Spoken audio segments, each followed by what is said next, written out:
Corona की दूसरी लहर के बाद पीएम मोदी ने राष्ट्र के नाम संबोधन दिया, जिसमें राज्य सरकारों से लॉकडाउन न लगाने की अपील की। मोदी ने साफ किया कि लॉकडाउन आखिरी विकल्प है और जागरूकता से इससे बचा जा सकता है। प्रधानमंत्री ने साफ किया कि कोरोना से लड़ने के लिए देश तैयार है और सारी खामियों पर तेजी से काम किया जा रहा है। साथियों, आज की स्थिति में हमें देश को लॉकडाउन से बचाना है। मैं राज्यों से भी अनुरोध करूंगा कि वो लॉकडाउन को अंतिम विकल्प के रूप में ही इस्तेमाल करें। लॉकडाउन से बचने की भरपूर कोशिश करनी है और माइक्रो कंटेनमेंट जोन पर ही ध्यान केंद्रित करना है। हम अपनी अर्थव्यवस्था की सेहत भी सुधारेंगे और देशवासियों की सेहत का भी ध्यान रखेंगे। प्रधानमंत्री नरेंद्र मोदी ने अपने संदेश में ऑक्सीजन की किल्लत पर बयान दिया है। पीएम मोदी ने कहा कि देश में ऑक्सीजन की डिमांड बहुत तेजी से बढ़ी है। हमारी पूरी कोशिश है कि हर जरूरतमंद तक ऑक्सीजन पहुंचाई जाए। वहीं पीएम ने वैक्सीन और दवाइयों पर भी काम करने की बात कही। वैक्सीन को लेकर पीएम ने कल कंपनियों से लंबी बातचीत भी की। दिल्ली में कोरोना से हालात पहले ही बिगड़े हुए थे, मगर अब स्थितियां और नाजुक हो रही हैं, क्योंकि दिल्ली में ऑक्सीजन की किल्लत हो गई है। ये बात खुद अरविंद केजरीवाल ने ट्वीट करके बताई। अरविंद केजरीवाल ने ट्वीट करके केंद्र सरकार से मदद मांगी है। अरविंद केजरीवाल ने ट्वीट में लिखा है कि दिल्ली के कई अस्पतालों में कुछ ही घंटे की ऑक्सीजन बची है। अरविंद केजरीवाल के ट्वीट के बाद मनीष सिसोदिया ने उन अस्पतालों की लिस्ट जारी की जहां कुछ ही घंटों की ऑक्सीजन बची है। दिल्ली हाईकोर्ट ने भी ऑक्सीजन की कमी पर टिप्पणी की।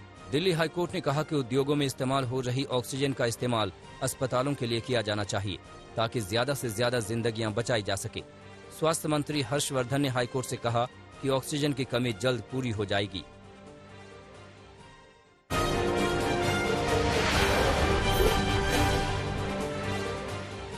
महाराष्ट्र में कोरोना के बढ़ते संकट के बीच सरकार सख्त लॉकडाउन लगाने की तैयारी कर रही है। महाराष्ट्र सरकार के मंत्री असलम शेख ने इसकी जानकारी दी।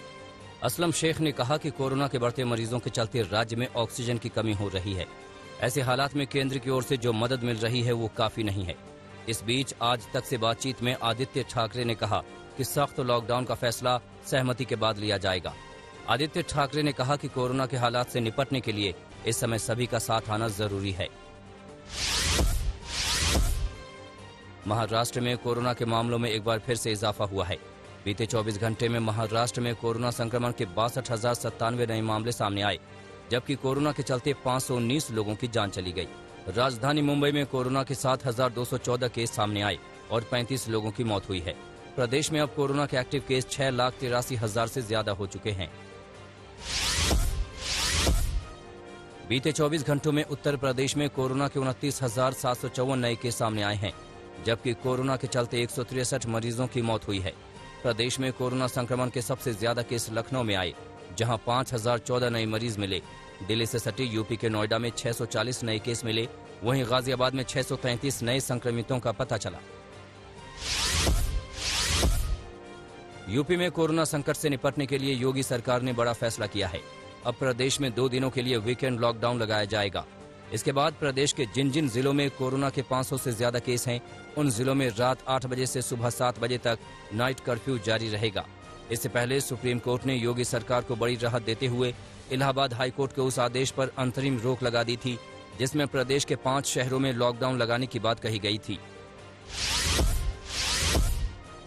कोरोना संकट पर काबू पाने के लिए यूपी सरकार ने महामारी अधिनियम में संशोधन किया है, जिसके तहत अब बिना मास्क के पकड़े जाने पर 1,000 रुपए का जुर्माना लगेगा, तो वहीं दोबारा बिना मास्क पकड़े जाने पर 10,000 रुपए वसूले जाएंगे।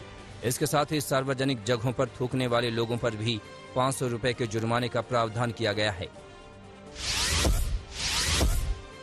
कोरोना वैक्सीनेशन के तीसरे चरण से पहले यूपी सरकार ने बड़ा ऐलान किया है। सीएम योगी आदित्यनाथ ने ट्वीट कर बताया कि प्रदेश में 18 साल से अधिक उम्र के सभी लोगों को मुफ्त में कोरोना का टीका दिया जाएगा। 1 मई से देश में कोरोना वैक्सीनेशन का तीसरा चरण शुरू हो रहा है, जिसमें 18 साल से अधिक उम्र के लोगों के टीकाकरण की इजाजत दी गई है।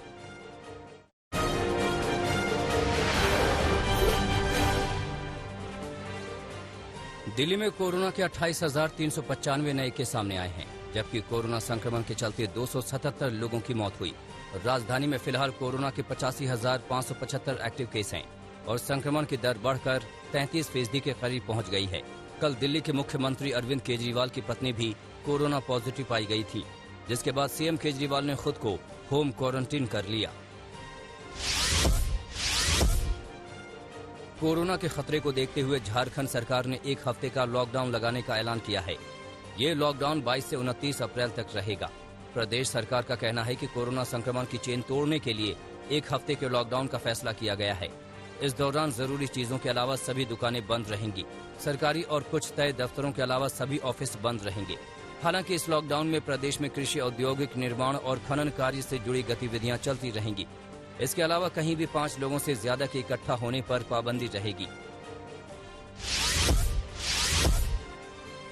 गुजरात में कोरोना के केस रिकॉर्ड तेजी से बढ़ते जा रहे हैं। बीते 24 घंटे में गुजरात में कोरोना के केस पहली बार 12,000 के पार पहुंच गए। प्रदेश में कोरोना के 12,206 नए मामले सामने आए हैं, जबकि कोरोना के चलते 121 लोगों की मौत हुई है। इस बीच गुजरात सरकार ने प्रदेश में लॉकडाउन लगाने से इनकार कर दिया है। प्रदेश के मुख्यमंत्री विजय रूपाणी ने कहा कि 30 अप्रैल तक गुजरात के अस्पतालों में बेड की कमी को दूर कर लिया जाएगा। कांग्रेस नेता राहुल गांधी कोरोना पॉजिटिव हो गए हैं। राहुल गांधी ने ट्वीट कर इसकी जानकारी दी और संपर्क में आए लोगों से भी सावधानी बरतने की अपील की। प्रधानमंत्री मोदी ने राहुल गांधी के जल्द स्वस्थ होने की कामना की है।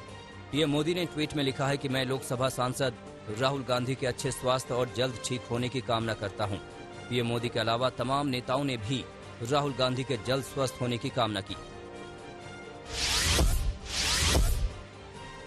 दक्षिण के राज्यों में भी कोरोना की रफ्तार तेज होती जा रही है। केरल में एक दिन में कोरोना के 19,000 से ज्यादा केस सामने आए और 23 लोगों की जान चली गई। वहीं तमिलनाडु में कोरोना के 11,000 के करीब नए मरीज मिले हैं, जबकि आंध्र प्रदेश में एक दिन में मिलने वाले कोरोना संक्रमितों की संख्या 9,000 के करीब पहुंच गई है।